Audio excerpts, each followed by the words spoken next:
Olá pessoal, tudo bem? Bom dia, boa tarde, boa noite. Farolcast 04 no ar. Nós hoje temos um assunto complementar ao 03. Nós falamos um pouco sobre mentoria com a Bárbara Silva no 03.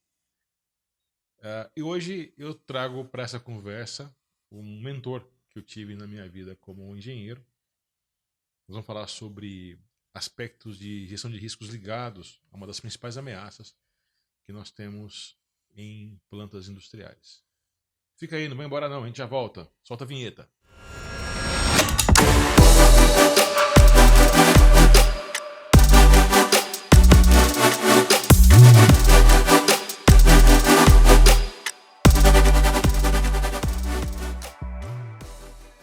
Pois muito bem, bem-vindos novamente, Farolcast no ar, episódio 4.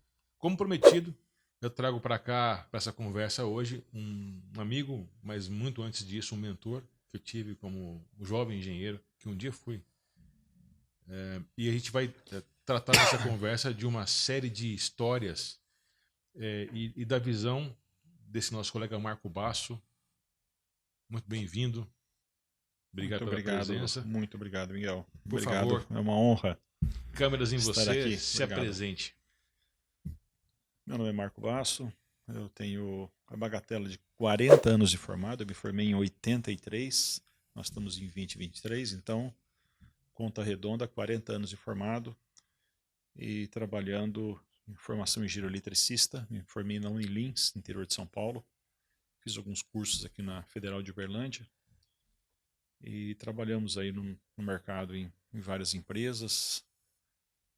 Temos algum prazer de ter conhecido o Miguel na época oportuna, quando ele estava começando. Fizemos bom trabalho. Eu já fui para os Estados Unidos divulgar trabalho que o Miguel fez. Você sabe da história, né? Sei. E o Miguel fez um bom trabalho quando nós trabalhamos juntos, e esse trabalho eu acabei indo para o exterior, divulguei, fiz cortesia com chapéu alheio, mas dei os créditos. Marcão, Ok? bem-vindo. Obrigado, cara. Bom, eu vou falar, eu vou taguear o Marco Antônio Basso como Basso ou como Marcão, dada a longa amizade que nós mantemos. Aquela mentoria virou uma amizade, como vocês vão perceber ao longo dessa conversa. E a gente vai contar algumas histórias que, mesmo que você não seja da área de segurança, gestão de riscos, como a gente chama aqui no Grupo Farol e em especial nesse Farolcast, você deveria ficar para conhecer. São histórias que contam um pouco de como as coisas são, como são, estão como estão. Especialmente falando da importância disso, porque a área elétrica, que por coincidência é a nossa área de formação comum, né, Marcão? Ela tem uma dupla face nesse caso. Né? A energia elétrica é a energia mais comum, né, após os anos 20 do século passado. É a energia, antes era o vapor, é a energia mais comum em aplicação na área industrial, portanto ela representa a maior ameaça, se você assim pensar, em termos de energias perigosas. Okay. Mas também por conta da importância que a automação, a segurança de processos por via eletrônica, os processos de robotização e eliminação do trabalho humano perigoso, a área de engenharia elétrica e suas derivações, engenharia eletrônica, mecatrônica e tantas outras áreas ligadas, agora IA, a gente vai acabar tocando um pouco nesse assunto, apresenta uma segunda face dessa energia, dessa área do conhecimento humano, né, que é a área em que o Marcão milita. Marco, nós vamos começar um pouco enxergando da sua visão sobre como a engenharia elétrica tem, e as suas derivações, eletrônica, mecatrônica, automação, etc., tem contribuído para a segurança operacional, para a redução do risco, controle do risco, que certamente existe, e não é só por conta da energia elétrica. Você me contou uma história que eu queria que mais gente soubesse, que é a história do DR. A gente vai explicar um pouquinho. Eu nunca tinha ouvido uma história tão tão bem montada desde o começo. Conta pra gente como é que o DR apareceu na sua vida, como é que você se empenhou nisso? O DR, ele já é um velho conhecido da elétrica, tá? Ele é o... Quando você pega o par de cabos, ou 3 cabos, ou 4 cabos na iluminação com neutro, você coloca um TC em volta deles, né? E esse TC, ele tem alguns apelidos no mercado, né? Ele chama TC de janela, TC residual, enfim, ele tem mais de um nome. E esse TC, ele existia para os alimentadores, para os feeders, porque era uma tecnologia cara. Você ligaria onde? Se você tivesse TC em todo lugar, você ligaria onde?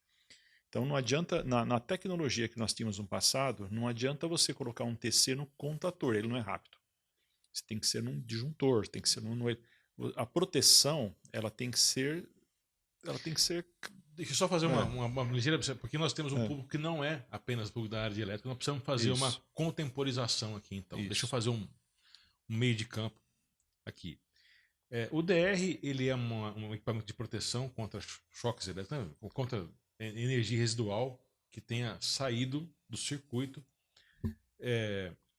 E o choque é um exemplo disso, mas não é só contra choque que ele protege. O DR hoje é muito comum, mas há 20 anos não era sequer conhecido. Da gente. Exatamente.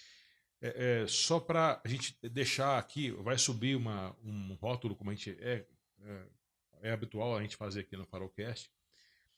DR vem do inglês, que é Differential Relay, né? E aqui no Brasil a gente chama de relé residual, normalmente, né? Ou disjuntor residual. E tem mais de um nome, pode ser residual também. Residual também. Tradução, então, tem mais de uma na tradução. prática, ele é um elemento. E aqui eu queria que você, que não é da área elétrica, nos desse um tempinho para a gente explicar a importância disso. A gente não, a menos que eu não saiba, Marcão, você não vende DR. Nós também não. Nós não comercializamos esse produto. Nunca fizemos isso. A gente aplica, mas não comercializa. O que a gente está propondo fazer com essa conversa é explicar para você que lida com manutenção de campo, especialmente máquinas portáteis, a importância de entender o que é o DR. Tomada de casa, a criança colocar o dedo na tomada. Mesmo residenciais. Né? Aqui nesse lugar onde nós estamos agora gravando, nosso estúdio aqui em Uberlândia, são todos os circuitos com DR, são protegidos contra choque. Né?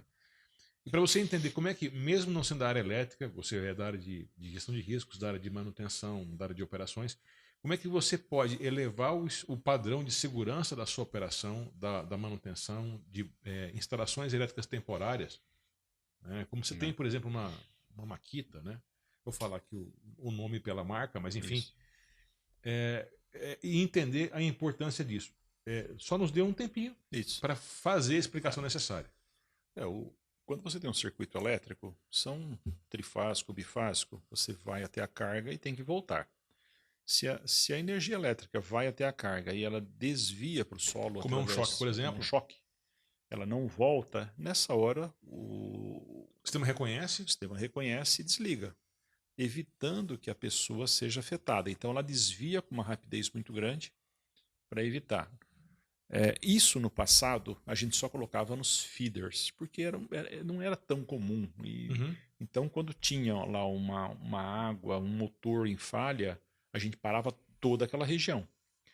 A tecnologia foi melhorando, ela foi se pluralizando, foi barateando, e hoje você tem DRs em cada ponto, em cada carga, cada motor, cada ponto.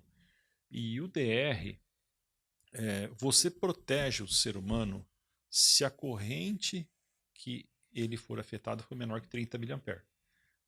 Isso é um código que tem lá, é uma norma. Sim. Então, todo choque até 30 mA, ele não causa dano ao ser humano.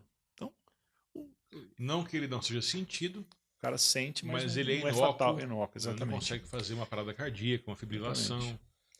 E é o limite em que o DR atua. Isso. São dois tipos, né, Marcão? Não me falha a memória. Até 30 e um de 300 também, que tem é a aplicação 100, industrial. tem 300, tem 300 também, tem 100. Para equipamento, se for para proteger o motor, ele pode ser mais, pode ser 1 ampere, ele pode ser, mas você tem que chegar, porque pode ser um ser humano lá, acidentalmente. Você sabe que há 20 anos eu presenciei o processo, porque você me disse, não, ele existe. TC, pessoal, é transformador de corrente, é um elemento, é um indutor, na verdade, depois a gente fala sobre isso, só para entender que isso é uma ligação elétrica que se faz para explicar Isso. como funciona o DR. Mas o DR começou a ser popularizado há mais ou menos umas 2 décadas aqui no Brasil. Ele ainda não é tão popular assim, Não deveria é. ser mais, pela importância que tem, né, Marcão? Verdade. Nós presenciamos a chegada da fase em que o DR passou a ser economicamente defensável, né? Isso. Não só defensável, como ele virou uma recomendação. Quem chegou muito antes, quem instalou, que foi o meu caso, eu instalei os DRs antes deles virarem normas. Você instalar na planta em todos os lugares. Aquelas caixinhas que a gente chama de robozinho, que tem as tomadas de Isso, DR. mas você pode colocar isso no painel. Você Painel pode fixo, comprar um painel, um parede. MCC, um painel de iluminação com isso também, não é só na caixinha Tá. portátil. Eu tenho vamos chamar de medalha, né? Eu tenho a insígnia de ter tomado uma advertência por pôr DR quando eles não eram exigidos pela norma. A gente se anteveu à norma, né? E isso, enfim, foi uma batalha que a gente venceu e depois de um tempo isso virou norma. Então nós superamos essa dificuldade. Mas com o barateamento, com a difusão, com uma modernização da tecnologia, hoje o DR está disponível para todos os circuitos. Todo mundo, inclusive o nosso aqui, né? Um modesto escritório de engenharia em Minas tem DR. Quem compra hoje uma planta, quanto é que você tem lá 100 motores numa planta? Ou 200, ou um número aí da ordem de dezenas ou centenas de motores ou milhares de motores. Você pode pôr DR em todas as cargas, sem exceção. Todas. E com isso você melhora até a seletividade. Da ordem aí de uma fração da ordem de 2 a 3% a mais de custo, incremento, e você tem uma proteção generalizada. Você sobe o nível de segurança da instalação. Você me permite, Marcão, um adendo aqui na sua conversa? Eu não quero deixar passar a chance de reforçar. Nós estamos diante de um desses dispositivos que raramente a gente encontra, em que o custo é muito aquém do benefício. Isso. Por isso que você, e repito, a gente tem liberdade técnica e moral para falar sobre isso, porque nós não vendemos isso. Isso. Né? Nós não ganhamos. Não representamos nenhuma marca. Nenhuma marca e tal. Então, nós estamos falando da aplicação. Isso não é uma venda. Não é uma venda. É um conceito. Quando nós entendemos, quando o DR finalmente passou a ter um valor financeiro que pudesse ser justificável para uma instalação, você mencionou 2% de aumento aí, nós começamos a projetar novas instalações que tivessem como padrão o DR. Aqui você fez um comentário que eu queria estender um pouquinho. O DR ele é recomendado por uma norma, uma NBR. Só que, como toda norma técnica, ela não tem força de lei. Então, nesse ponto, eu queria fazer um reforço pessoal aqui com vocês. Você que está encarregado de gestão de terceiros ou de segurança de obra, onde quase que por definição o que tem a máquina portátil é betoneira, é rompedor, é britadeira, é um monte de coisa que você tem aí, às vezes, com instalação portátil. E é onde o DR faz a sua diferença. Isso. Agora, você não vai conseguir justificar o DR por força de lei. Porque uma NBR não a menos que ela seja mencionada por uma NR, ela não tem essa força. Né? Vocês sabem disso com toda certeza. Exatamente. Então, não espere a lei te obrigar. Não espere a lei te obrigar. E ela não vai te obrigar tão cedo, porque isso tem uma série de implicações que a gente não quer, ou não pode abrir aqui agora. Mas o ponto importante a gente tem sempre dito, olha, a lei ou a norma, ela é um referencial. A lei é um referencial obrigatório e a norma é um referencial do tecnicamente recomendável. Não é? O que a gente queria deixar claro para vocês uma instalação protegida com NR, especialmente na combinação, me ajuda aí, Marcão, na combinação de metal, energia elétrica nesse caso, e água. Tem que aparecer, tem que figurar nas prioridades mais elevadas que você tem de proteção. Campo de trabalho de campo, Marcão, obra. Então, vamos só esgotar por um momento a instalação definitiva e a Tá. gente vai falar da obra na sequência. Tá. A instalação definitiva, assim, porque o DR, Miguel, ele tem... Uma coisa é você... Vamos eleger um número aqui. Vamos dizer que a nossa planta tem 150 motores, um número qualquer. E eu instalo 150 DRs nesses motores e eu tenho lá uns quadros de iluminação. Vamos dizer que eu cheguei a 200, né? 200 pontos de medição. O simples ato de instalar os DRs, ele ajudam, mas cada um eu tenho que ir lá resetar eles manualmente.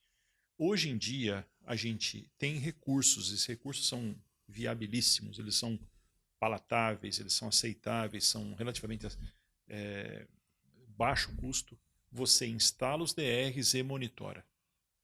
Então você não monitora só a corrente, a voltagem, a potência, você monitora também a fuga, chama-se fuga até, ground fault, né?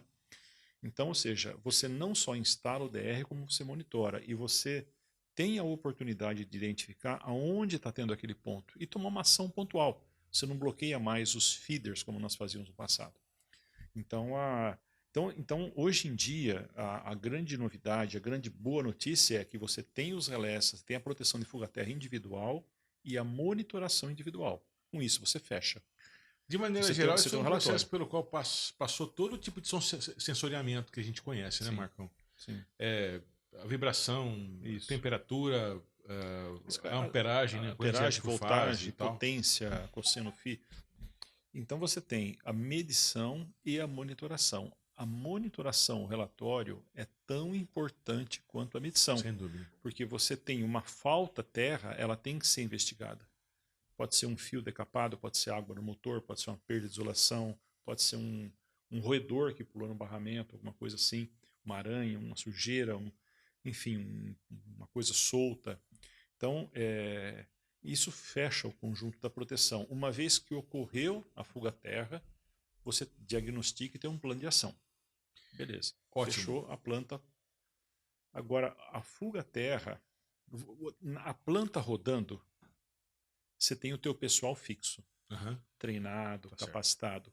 Na obra, a variedade é muito maior. Então, o DR, se eu fosse um legislador, se não for obrigado a pôr na planta, eu obrigaria a pôr na obra, na construção. Tá, isso eu acho que a chance de a gente convencer as pessoas a fazerem isso sem a força obrigatória de uma lei ou de um regulamento vai das pessoas entenderem a natureza, a importância e a precisão de atuação de um DR. Na verdade, o tema que a gente está cobrindo aqui agora nessa conversa é um pouco sobre redução, o controle de riscos ligados à energia elétrica. Né? E esse não é o único risco. O risco de incêndio existe. O risco de destruição patrimonial também existe. Sim. Nós estamos falando de um dos riscos associados, que é o choque elétrico. Não vamos, não confunda isso com eletrocução. Eletrocução é execução por energia elétrica. Okay? Electrocution. Electric execution. Isso vem de um termo da cadeira elétrica nos Estados Unidos, onde esse sistema ainda é usado. Ainda é usado lá? Eu não sei. Mas a origem é verdade. A confirmar se a electrocution ainda é usada como pena capital nos Estados Unidos. A ver. Ou em outros lugares. Independentemente disso, nós elegemos aqui, falamos de uma área do conhecimento, que é a energia elétrica, né? A engenharia elétrica, e a energia elétrica é o seu principal insumo. Né? Falamos sobre a importância de entender como uma ameaça, como um perigo, a própria energia elétrica e como área de conhecimento responsável pela mitigação, redução dos riscos ou mitigação das consequências, a própria engenharia. E aí a gente entrou num dispositivo que no seu tempo, já tem mais de 20 anos isso, representou um divisor de águas. Sim, você reduz na segurança, o risco, os acidentes durante a construção, você zera os acidentes com choque. Com choque elétrico e tal. No passado isso existia, com o advento do DR isso acabou. Então,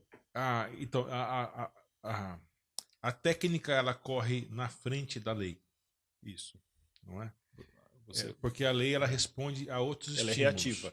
Ela é Sim. reativa. A lei, ela é o espelho retrovisor. Sim, Você está viajando, a lei só é do que já passou. O que está para frente você tem que se antecipar. exatamente. Exatamente. E é importante lembrar, então, que ainda que a gente tenha uma lei que não tenha chegado a esse rigor técnico de... Eu vou ter que falar aqui, né? Obrigar a instalação de DRs. Ainda assim, a gente está falando sobre um dos mecanismos mais de melhor relação custo-benefício e que nós eficaz. conhecemos contra um dos principais motivos de acidente, especialmente no ambiente de obra. É isso, Marcão? Exatamente. E eu vou te dar uma dica importantíssima para quem quiser viabilizar o DR na obra. Vamos admitir que nós vamos construir uma fábrica. Nós vamos construir uma fábrica aí. Sei lá. Fabricar um produto determinado. O que nós fazemos para usar os DRs na obra? Eu antecipo as compras da fábrica. Eu pego a mesma compra que eu vou fazer para a fábrica, os painéis que eu vou comprar para a fábrica, eu compro antes do tempo e instalo eles para a obra. É só o bom planejador, ele consegue colocar algumas salas num cronograma de tal forma que os painéis chegam no tempo da obra. E ele usa os mesmos painéis que ele vai usar para a obra, os mesmos painéis que ele vai usar para a operação para a obra. Então, ou seja, ele não gasta R$1 a mais. Ele pode falar assim, pô, mas aí meu painel vai chegar lá. Ponha tudo isso na sua conta. Eventualmente, se você usar demais um componente, ele vai sofrer um reparo para entrar em operação. Mas, cara, antecipa o seu painel que você vai usar para a operação da obra e você não gasta um centavo a mais. Tem um ponto. Quer dizer, então nós estamos falando de uma obra que não tem nada. Nós estamos lá no que a gente chama tecnicamente de greenfield, né? Isso. Vamos lá começar do zero, do mato. Isso. E a gente antecipa para poder usar uns painéis adequados para a aplicação da construção. Exatamente. E depois incorpora isso. O primeiro item que você vai comprar são os painéis para usá-los na obra. E esses painéis são os da... E aí, bom, aí o que a gente faz? Bom, isso não cobre todo o universo de obra. Há casos, e não são poucos, de obras que a gente pega numa instalação já existente, né? Então a gente vai trabalhar com uma fábrica que já roda. Isso. Nós vamos fazer uma ampliação, nós vamos fazer uma modificação, a gente vai fazer alguma coisa. E aí surge um outro desafio, né?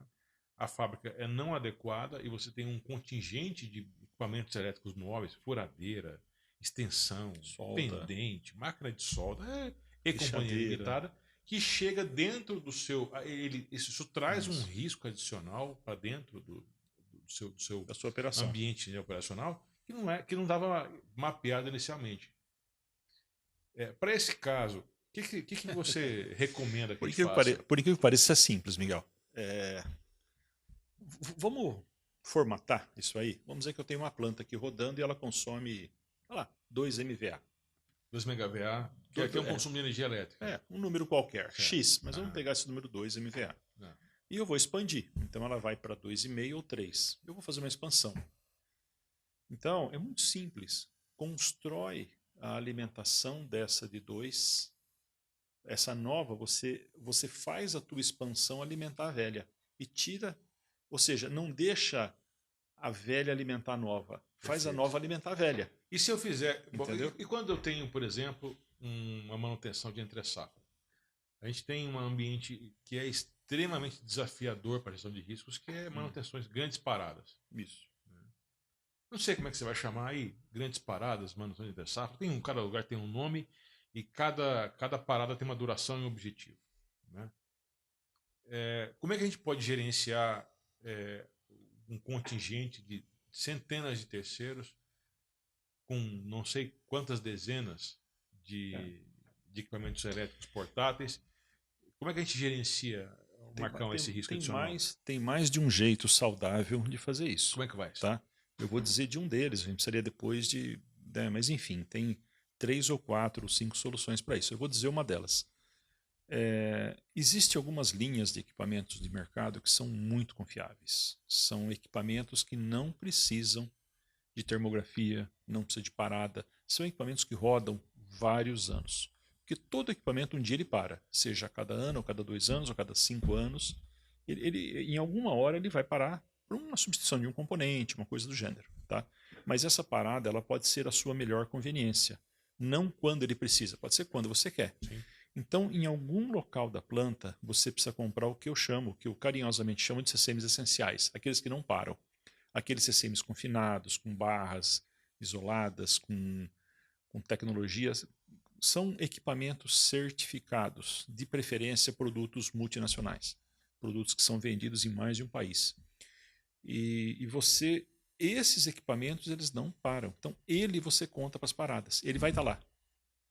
Então esse CCM ele é muito confiável. Mas me conta um negócio, vamos sair do CCM e vamos para o campo. Isso. Esquece CCM lá, ficou para trás. Chegou a Kombi da terceira, ok? Sabe o que eu estou falando? Sim. A Combosa, chefe. Chegou a Combosa com 12 dentro. Vocês sabem do que eu estou falando, né, pessoal? Chegou a turma da Kombi. Então, esse pessoal chega lá, depois chega a carretinha com as máquinas de solda, com tudo aquele arsenal lá. Nós estamos nesse ambiente, Marcão. Esse pessoal vai conectar a máquina de solda. Como é que nós vamos proteger? Nós vamos fazer o quê? Nós vamos colocar. Seria possível? Vou te dar fizer um pedido para você. É possível colocar esse tipo de requisição, de requisito técnico, por exemplo, conexão só em DR, num contrato com terceiros? Claro. Existe isso? Super. Põe isso. É um documento que você solta os típicos, você prepara um caderno de típicos e solta. É a opção número 2, não é a minha preferida. A minha preferida é o seguinte: o que é crítico eu forneço. E outra coisa, Miguel, na verdade nós aprendemos, isso vulgarizou. Muita gente pensou nisso, muita gente soltou soluções. Treinamentos. Por exemplo, hoje, quando você vai usar uma máquina de solda, alguma coisa, você tem um aparelhinho que você põe lá para ver se ela está isolada. Então, essas coisas ficou de muito fácil acesso. Então, hoje isso está disponível. Disponível e acessível. Quer dizer, você que participou do filme que deu origem à série. Né? Exatamente isso Rambo que você fez. Você era ator lá, você estava lá no set. Quer dizer, há 2 décadas isso era vamos dizer assim, era uma inovação. Excentricidade. Excentricidade. Quase, isso não era requerido e quem punha acaba com as consequências. Você era criticado por inovar. Vamos dizer assim, eu vejo que como você nos conta, em relação ao DR, a gente atirou no que viu e acertou no que não viu. Né? Não esperava que isso ia virar uma coisa que todo mundo ia querer, porque na época era desbravador, né? E salva a vida, funciona bem. A obra, a construção ou a reforma ou qualquer coisa é a época de risco maior. É aqui que você tem mais variedade, mais diversidade de pessoas novas chegando. Aqui faz todo sentido. E para você não ter custo extra, pega as coisas que você vai comprar para a obra e antecipa elas. É planejamento. É só quem está fazendo raciocinar. Aquele evento eu vou trazer para o presente. Eu vou deixar de comprar ali 6 meses da data. Compro agora. Uhum. Quando eu contratar a civil, ele já está pronto. Aí a civil constrói, fecha, eu começo a obra com os DRs. E com monitoração, com segurança. Ou seja, eu vou fazer uma obra sem acidentes. É uma obra bem planejada. É uma obra digna, uma obra de respeito. Né? Então, fala por si só. É verdade. São várias as possibilidades estratégicas que a gente tem, né, de encontrar uma solução para esse problema, mas antes de tudo é preciso reconhecer que há um problema. Se a gente continuar fornecendo instalações que vão alimentar máquinas fora de padrão, ou que por qualquer questão ambiental, trabalho a céu aberto, contato com água, etc., vão representar um risco, nós vamos continuar errando pelo mesmo motivo. A gente pode estabelecer uma analogia que fica fácil das pessoas entenderem. O cinto de segurança, ele nem existia no passado. Se eu não me engano, o primeiro cinto de segurança, historicamente, foi a Volvo que criou. Ele passou a ser obrigatório nos Estados Unidos em 68. 68. Da década passada. Só que o carro, ele vem de 1900, o Ford. Quando que o Ford criou o primeiro carro lá? Então eles começam até antes de 1900, enfim. Então os carros começaram sem cinto de segurança. Sim. As obras começaram sem DR. Aí depois chegou o cinto de segurança, ele era só embaixo, depois ele veio 3 pontos. Então surgiu-se o entendimento. Hoje, dificilmente um ser humano entra no carro sem pôr o cinto de segurança. A mesma coisa.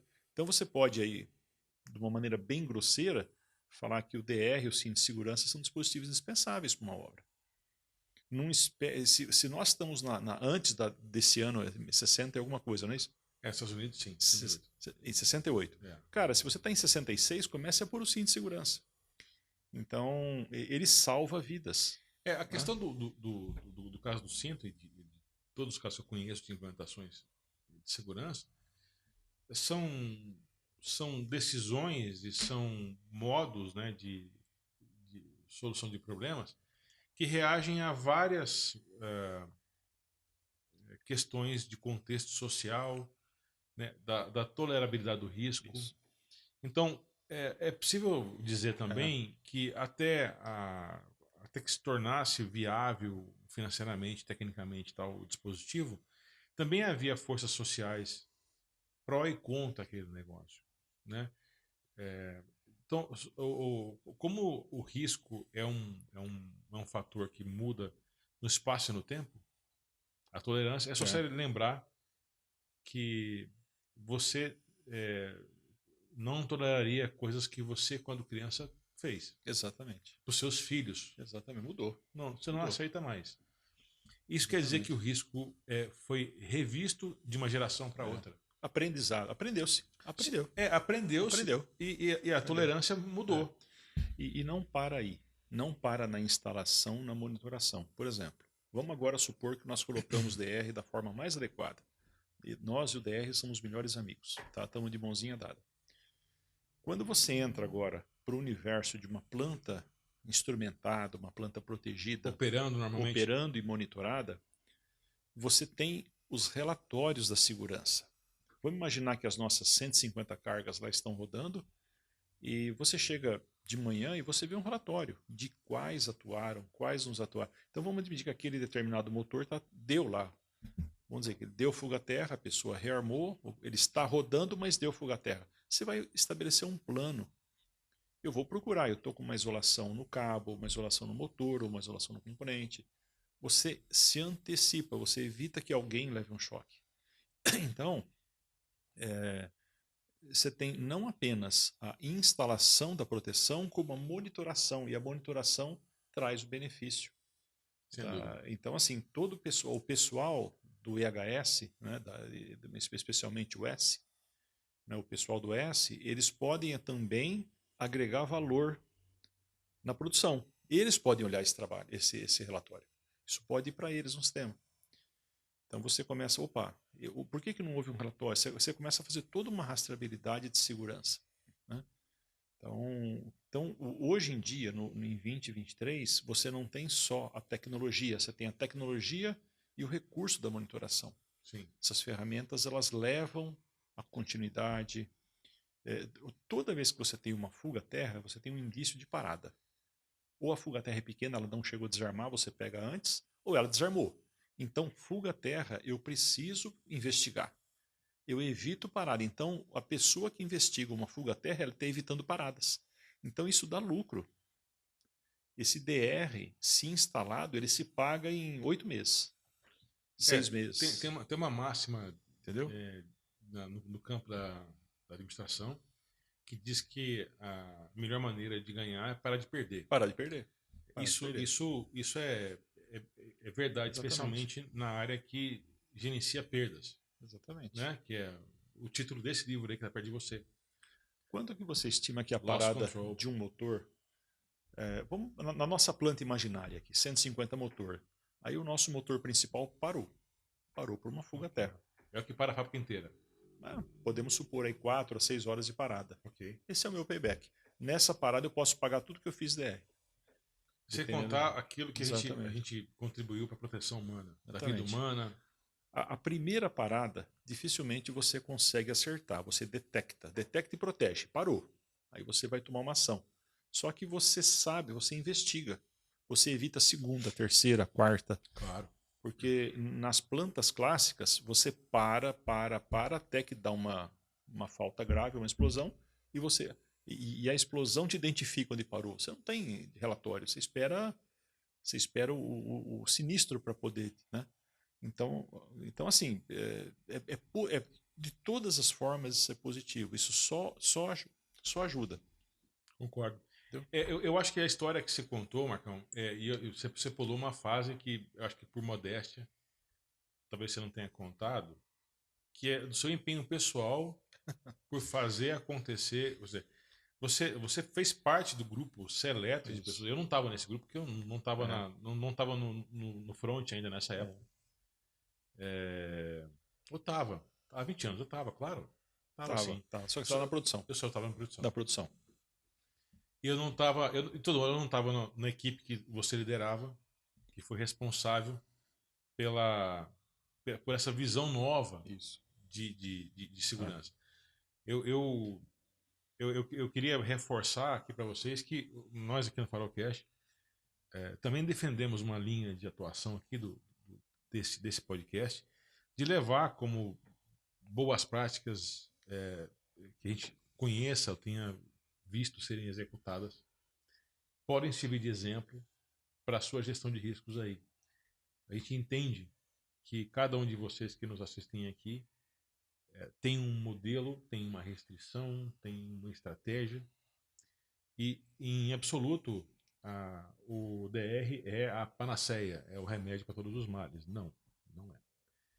Ele é uma barreira, uma medida de controle, né, contra um dos nossos grandes inimigos em operações industriais com uso intensivo de energia elétrica, que, como o Marco Bastos comentou agora há pouco, tem um custo-benefício absolutamente imbatível em relação às tecnologias do momento, com ou sem monitoramento. Isso. Né?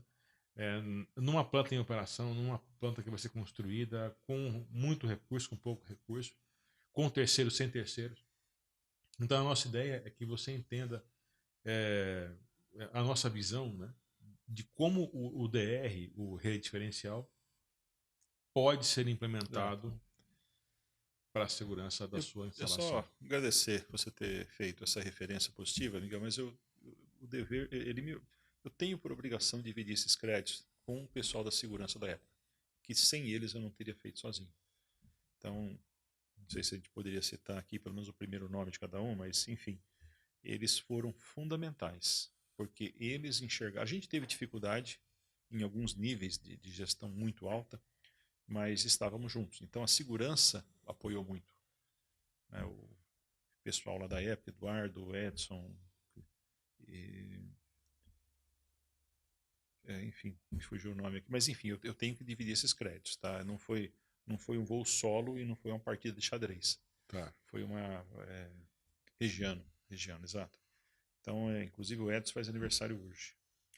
Então, assim, esse pessoal, o pessoal da segurança, eles se convenceram e nós fizemos uma batalha junto. Eu estava no meio, eu trazia a tecnologia como um cara da tecnologia, mas eles ajudaram no treinamento, ajudaram na implantação, Sim. nas aprovações, na obtenção de recursos, convencimento.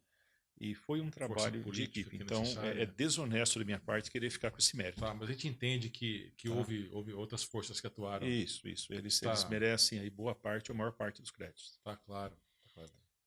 Registro feito.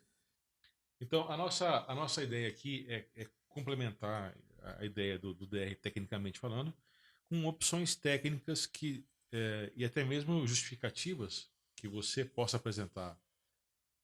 Porque as dificuldades pelas quais o Marco Bastos passou 2 décadas atrás não cessaram.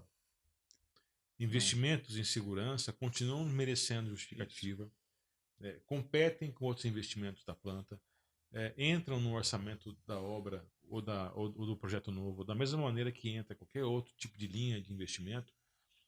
Então, o que o Marco comentou aqui agora há pouco, dos meios pelos quais você pode tornar viável essa implantação, talvez seja a parte mais importante dessa primeira parte do podcast. Eu vou insistir. O trabalho de convencimento precisa atingir várias vias. Ele comentou aqui, olha, a chance de você perder uma instalação, ou você parar ter uma parada catastrófica, ou de longa duração, emergencial, como a gente chama, né? Por causa de uma fuga-terra, né? Tipo, uma falha elétrica específica, é muitas vezes menor quando você tem implantado um sistema de monitoramento, Exatamente. né, que é o DR. Então, se você está nos seus planos, como gestor de riscos,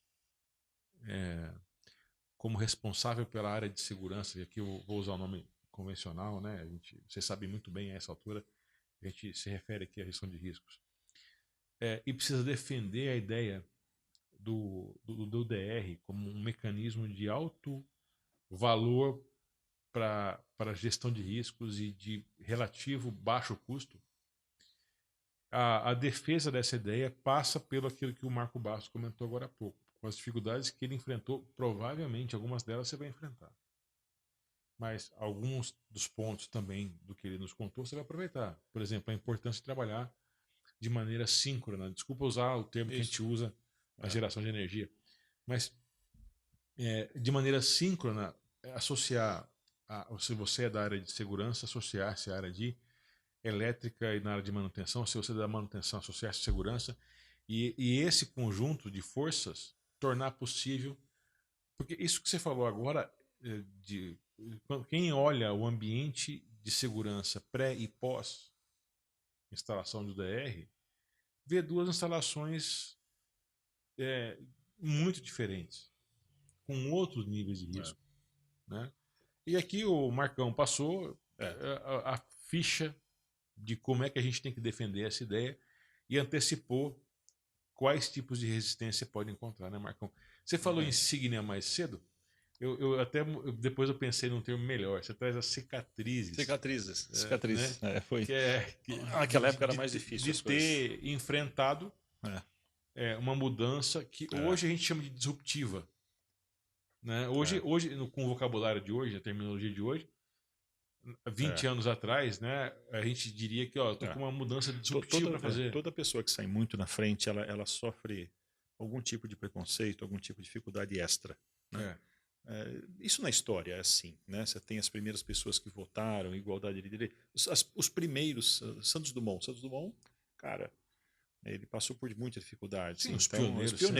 Os navegadores. Né? Mas, cara, vale a pena. Não desista. Você sabe, acredita em você. Vá lá. Né? Se não é por esses, e se não é pela coragem desses homens, né?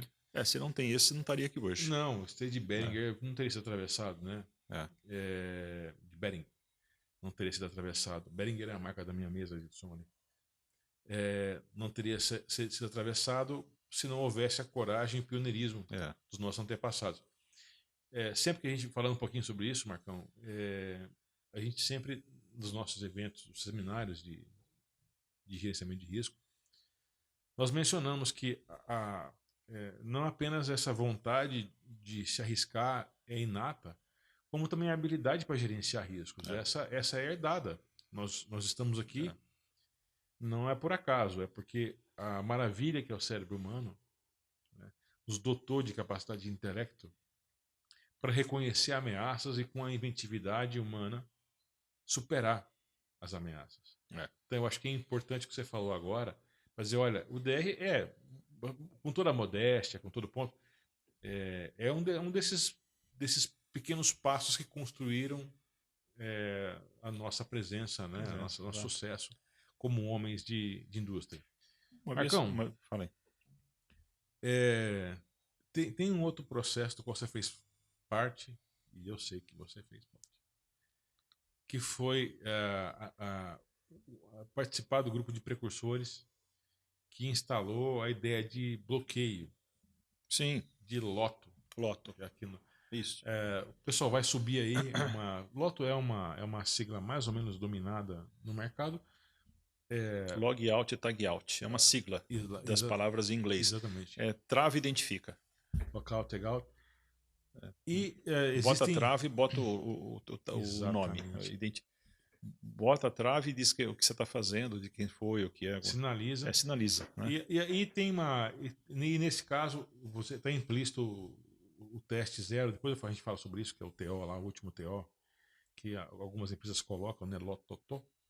Mas log out, tag out e try out. Lockout, tag out, try out. Identifica, trava, identifica e testa. Exatamente. Exatamente. E eu sei que, assim, e ele é conhecido por outros nomes aí, né? A gente tem bloqueio eletromecânico, tem versões CEP, em português. controle de energias perigosas, Isso. tem outros nominhos aí que são igualmente funcionais. Conta para nós, Marcão, a história que você viu passar diante dos olhos. O loto, o travamento, ele nem sempre existiu como um procedimento. O primeiro que eu fiz da minha vida era uma página escrita num software que acho que nem existe, com certeza. Nós fizemos no WordStar, que era um precursor do Word da Microsoft. Uhum. Então era uma folha de papel escrito, você tirou, você travou. Era uma coisa muito simples, que a pessoa era só para lembrar, e era um papel impresso em... Então, os primeiros procedimentos eram algo pessoal que a gente fazia assim só para... E não tinha ninguém olhando, não tinha ninguém cobrando, era uma coisa muito caseira, como pão feito em casa, né? Mas enfim, servia para alguma coisa. E o Loto, ele passou por alguns processos. Os componentes do passado não eram seguros, como são hoje. Uhum. Tá?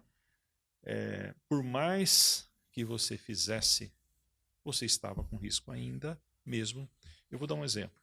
Por exemplo, como é a proteção hoje? A proteção hoje hoje ela é confinada, você tem um termomagnético e tal. Os componentes de hoje, eles não explodem. Você está falando de proteção de partes Dos componentes. Os componentes. Fusíveis, contadores, chaves, né? Ainda usava-se chave, literalmente, né? Ligar o chuveiro e tal. Então, os componentes eram inseguros e os procedimentos eram inseguros quando existiam. Aí a gente foi aprendendo,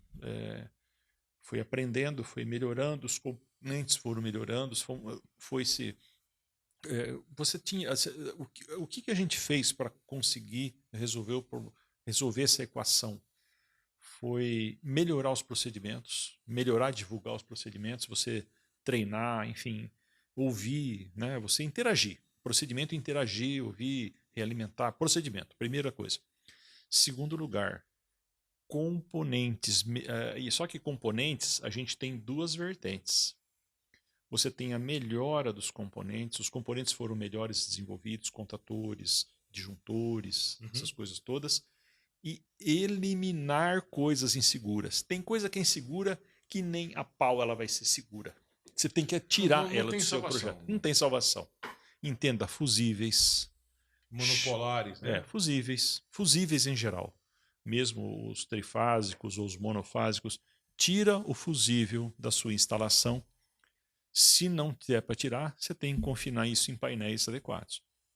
Mas o fusível, numa planta nova, não tem razão para um projetista pôr fusível. Troca o valor da voltagem, enfim. Compra um painel adequado, não tem mais. Né? Tira o fusível da jogada, número 1. Tá? Número 2, chaves, chama em inglês chaves você tem que abrir sem carga. Por exemplo, eu tenho que desligar aqui para abrir a chave. Cara, põe chave com carga, compra um disjuntor, compra um troço adequado, né? Tira. Então, cabe ao projetista, cabe ao engenheiro não comprar coisa que dá problema. Não espere pôr um troço que dá problema e depois você fazer um bom procedimento. Eu vou comprar um carro que não tem cinto, que não tem freio, que não tem uma boa direção, que não tem bom pneu, aí eu dou educação para o motorista. O que o motorista consegue?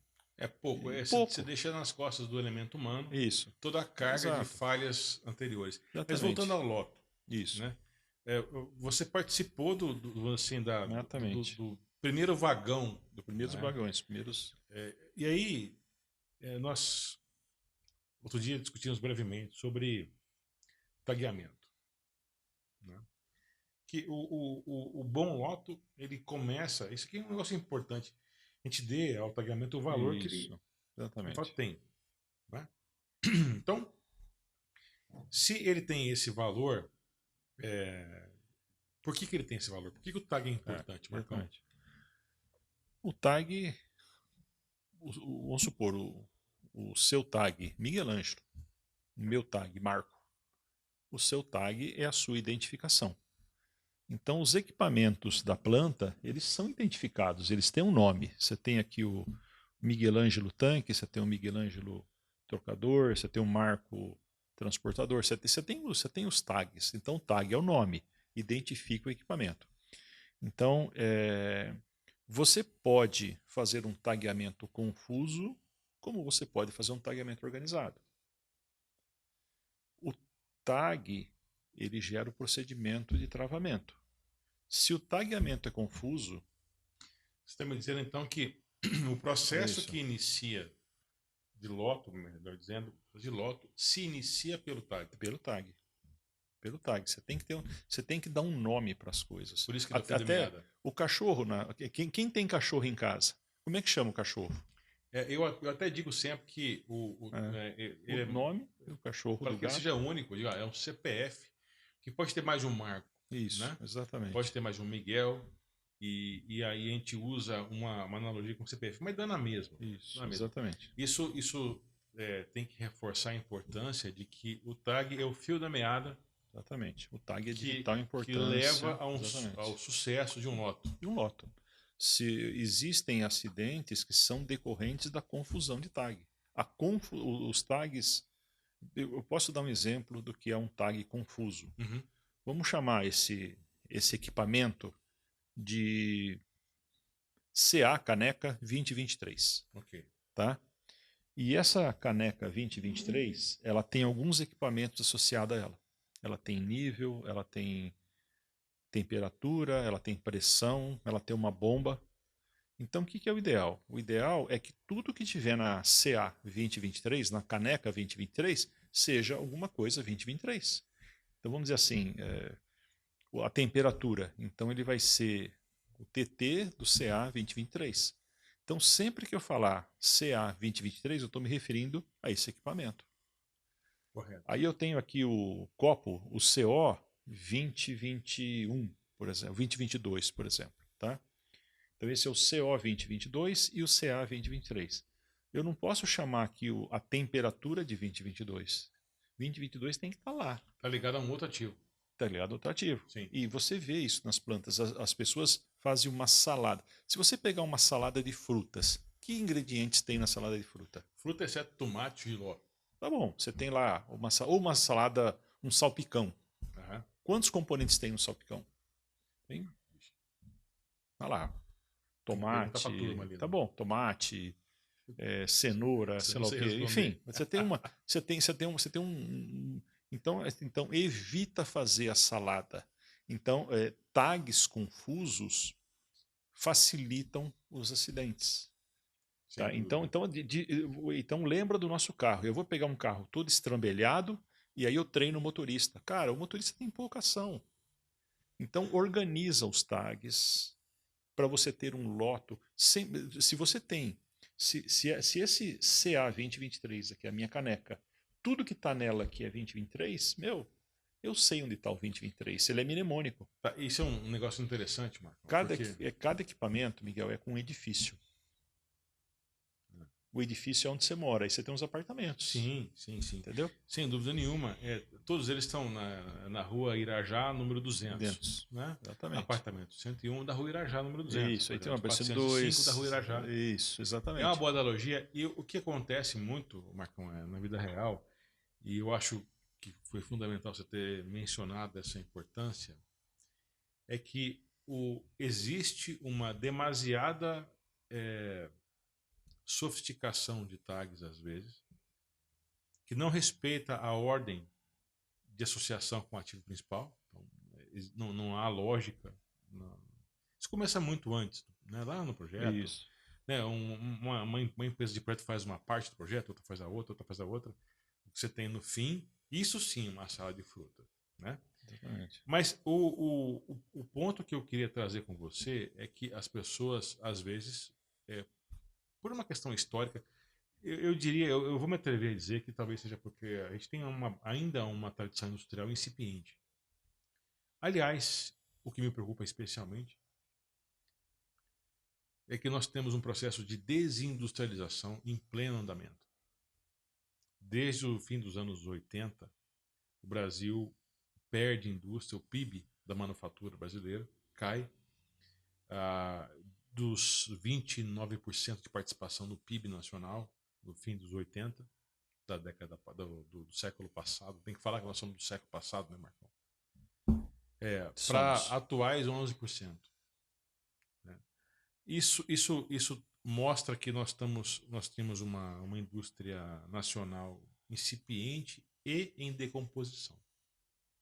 Em redução, Sim. decrescente. Tá? Por quê? Porque a gente está... os fatores são vários. É uma sequência de crises, globalização, transferência de indústrias para outros países. A gente não vai falar que o país que recebeu isso, todo mundo sabe. Não precisa dizer. Não sou nem contra nem a favor. Não é isso. O fato é que a gente está com esse... O fato o que a gente enxerga é a lenta, não tão lenta, na verdade, perda do capital nacional de know-how, né? Pessoas que sabem operar a fábrica, escolas que formam pessoas, indústrias de peças de reposição estão desaparecendo do cenário nacional. Isso vai ficar para outra hora, porque é uma preocupação extensa. Não é um assunto extenso. Mas eu puxei esse fio da meada aí para poder dizer que existe uma certa subestimativa do papel do TAG no processo de loto. Como se aquilo lá fosse um adesivinho, um negócio, uma coisinha só, e não fosse uma identificação própria do equipamento, que é o início de um processo cujo erro tem que ser evitado a todo custo. Exatamente. Você já a confusão, você cria a confusão inicial, depois você cria um procedimento para evitar a confusão. Então não é por aí. É importantíssimo ter os tags, eles põem ordem na casa. Os tags são os endereços, você sabe onde é cada um. Então evitar a importância. E você começar assim, o bloqueio, vamos chamar Sim. assim, né, Miguel? Você vai retirar energia elétrica, você vai retirar energia mecânica, você vai retirar energia química. Então é muito importante você saber onde você está. Além de lidar com as dificuldades inerentes da operação, você não tem que lidar você tem que lidar com os endereços. Então é mais um complicador. Isso aí, o bom gestor pode retirar essas dificuldades dos executantes. Agora, sem contestar o que está acontecendo, realmente isso é um processo que nós estamos passando. Agora tem uma boa notícia nesse negócio todo aí. Os treinamentos, a capacitação nunca teve tão acessível como está hoje. Isso é verdade. No nosso tempo, você dependia de alguém te ensinar.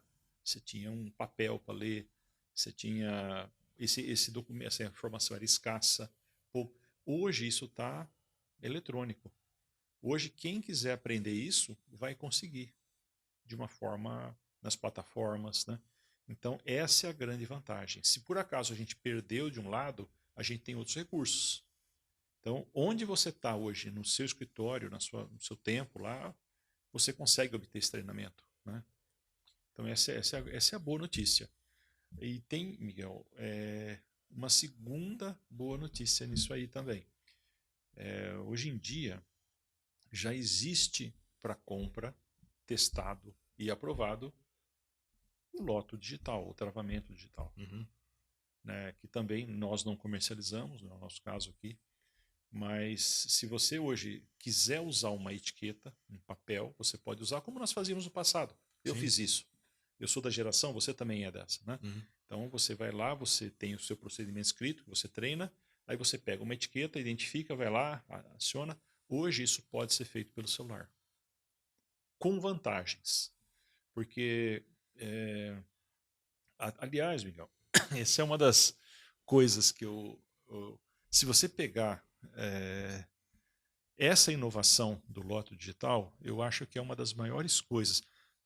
O departamento de segurança, ele no passado, ele sempre teve a função de treinar, de fiscalizar, de orientar, enfim. Ele tinha uma função ali regulatória, né? Muito parecida aí com o CREA, com outras normas e tal.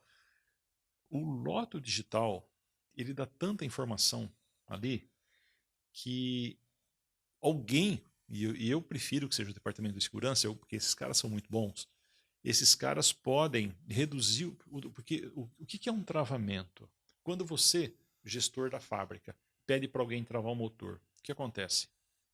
Isso é uma parada, certo? Sempre. Uhum. Uma parada.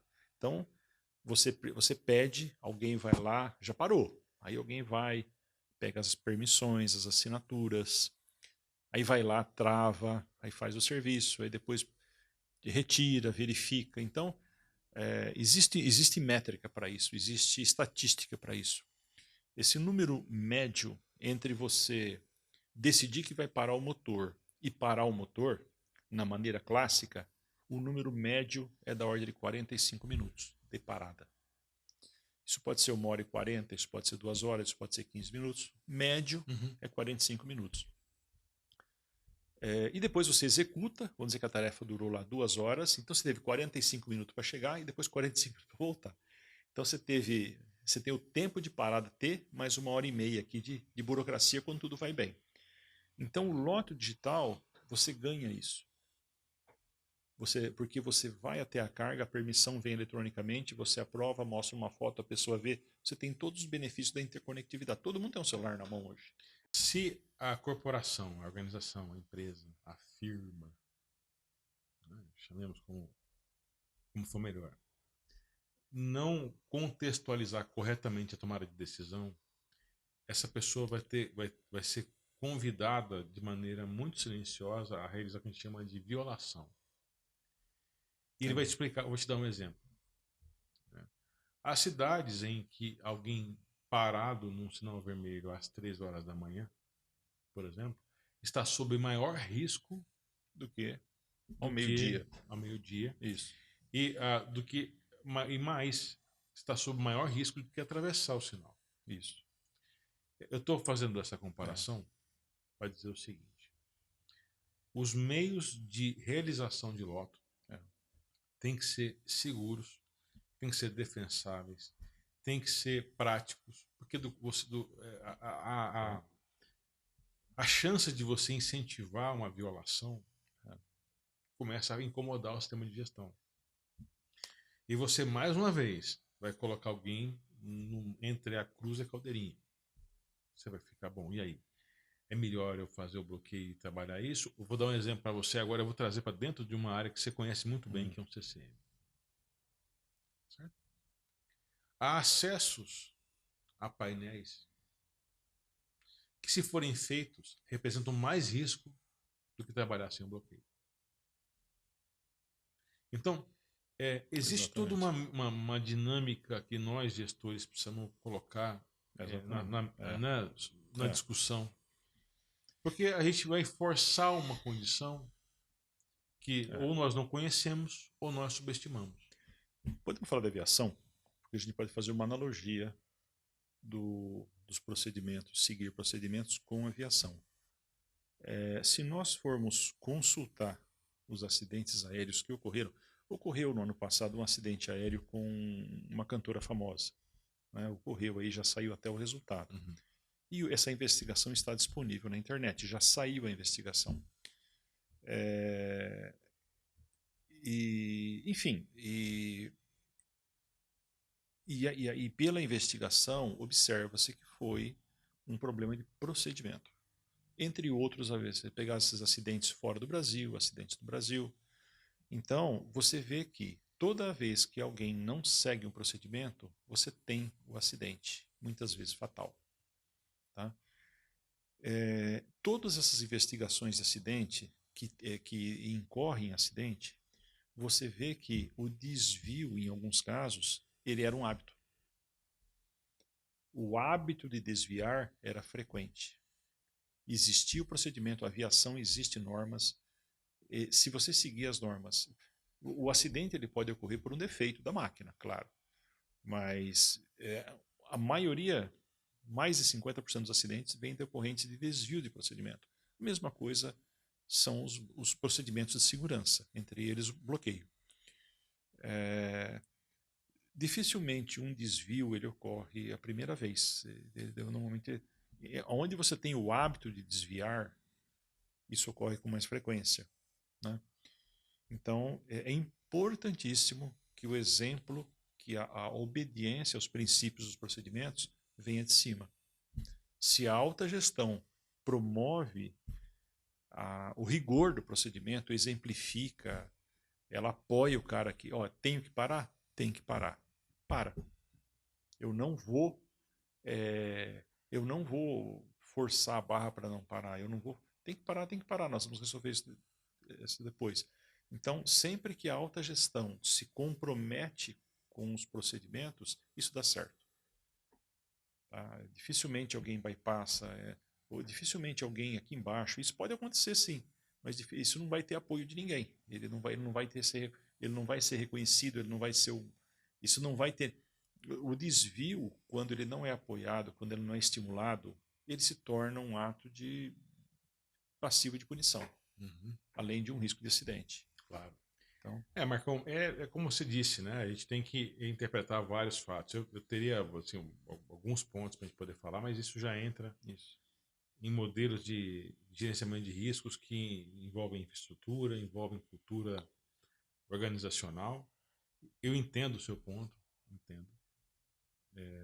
A aviação também é um modelo para mim, né, há muitos anos. Boa parte do que nós fazemos aqui é inspirado na aviação. Eu dizia outro dia num podcast que eu sou um piloto frustrado. Né? A minha cota já foi toda em simulador de voo. Né? Não sei se eu vou conseguir um dia ir além disso. Mas, independentemente das minhas limitações, a aviação é um modelo e eu gosto muito do que se faz. Onde procedimentos se seguidos, os acidentes são bem improváveis. Sim.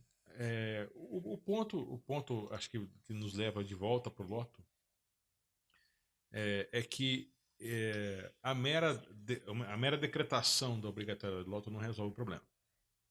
Então, se nós não fizermos um trabalho de adequação, de entender que o processo de bloquear tem que ser tão seguro quanto o próprio bloqueio.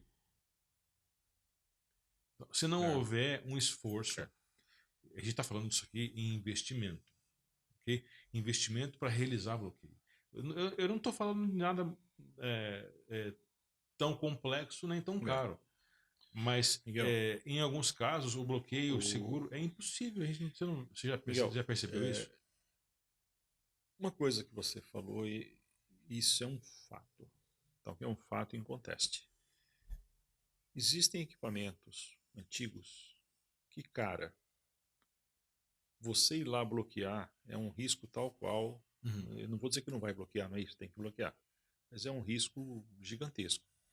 Cabe ao gestor, cabe aos líderes, cabe aos responsáveis substituir esse equipamento com vantagens. Marcão, isso é importante. Eu estou falando de válvula sem haste. Isso. Eu estou falando de válvula sem haste. Painéis abertos. Eu vou dizer para você, o pessoal esconde a haste. Porque não há uma visão. Veja, nós vamos ligar isso aqui lá na cultura industrial brasileira, né, onde isso não é visto como um problema. Né? É importante que a gente enxergue essa questão do bloqueio, de maneira geral, o gerenciamento de riscos envolvendo energias perigosas, da maneira a mais aberta possível, para não gerar um sistema hipócrita de culpa e punição, né, em que a violação era a única saída para realizar a tarefa. Exatamente. E isso levou a um acidente que depois vai custar, se não custou a vida, vai custar a carreira, o emprego de alguém devidamente humilhado. Eu tenho uma certa preocupação com o ambiente de tolerância zero que alguns admitem ser a saída para esse tipo de questão. Não porque funcione ou não funcione. Tá? O problema é o tempo em que isso é implantado e sob que condições de base isso é feito. Vamos falar dos equipamentos novos. Os equipamentos novos, hoje em dia, os equipamentos fabricados, vou pegar os equipamentos que são fabricados na nossa época, agora, presentemente. Sim. Os equipamentos são tanto a gente chama em inglês low voltage, a baixa voltagem, né, que 440, 220, 380, como na média, que é 13.8, 4kV. Os equipamentos hoje certificados dos fabricantes de primeira linha são muito seguros, como os aviões modernos são seguros, como os carros modernos são seguros. Tá? Então, cabe aos envolvidos, aos empresários, aos gestores, fazer uma análise dos seus equipamentos e, se o equipamento seu não oferece condições, substitua com vantagens. Os equipamentos não é você tirar a caneca pelo copo, não é assim. Os equipamentos novos, eles agregam benefícios. Então, faça dessa troca, você prover a segurança, porque o equipamento novo é muito amigável para você trabalhar. Ele é seguro. Sem dúvida.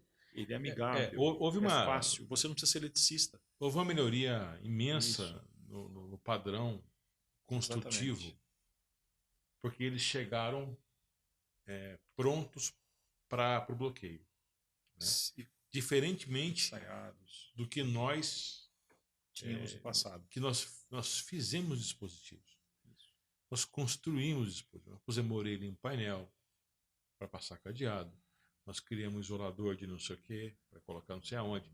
Nós colocamos haste em válvula para poder aceitar cadeado. Numa época em que o nosso padrão construtivo brasileiro, né, era artesanal. Não era preparado para isso. Era artesanal, era pouco profissional. Hoje isso está acontecendo, há uma onda de adequação, mas você ainda encontra a válvula pronta e não pronta para bloqueio, para comprar. E o preço muda. Muda muito. Muda muito. O capitalismo funciona assim, e é por isso que funciona, né, o capitalismo. Todo mundo reconhece a vantagem que há em comprar uma válvula que está pronta para bloqueio, ao invés de comprar uma válvula que mais tarde vai ter que ser adequada num estresse que você conhece muito bem qual é. Mas eu queria aproveitar, Marcão, a sua contribuição aqui, para dizer que sim, essa jornada que a gente está enfrentando, né, cada um a sua moda aí, um esforço conjunto de melhorar o parque fabril brasileiro. Claro. Né? Ter condições para que as condições... Crie condições para a segurança. O ponto quando eu queria fechar a minha contribuição aqui, é o seguinte: enquanto a gente tiver esquecendo das condições que estão lá no campo, né, plantas com operação penosa, perigosa por natureza, né, e trocar essa visão nossa de planta por uma gestão, o pessoal chama de gestão por consequências, né? É pau no lombo, cara. É isso que é. Reativa, né? Reativa, exatamente. Culpa e punição. Reativa. É lógico que as coisas têm que ter um limite. É lógico. Isso é evidente. Mas se você implementar essas regras de ouro, como a gente chama, tem vários nomes, enfim, mas é a mesma coisa. Isso é um modelo importado, para variar. Né? E, na minha opinião, merece pelo menos uma revisão dessa importação. Mas não é o caso agora. O fato é que, enquanto a gente não tiver uma visão mais ampla, isso não se limita a loto, mas loto também nós vamos sofrer ainda as consequências dela. A tecnologia hoje, Miguel, ela está disponível e acessível. É inverdade dizer que isso é caro. Tá, o preço caiu muito. Elas estão disponíveis, elas dão benefícios, elas estão monitoradas.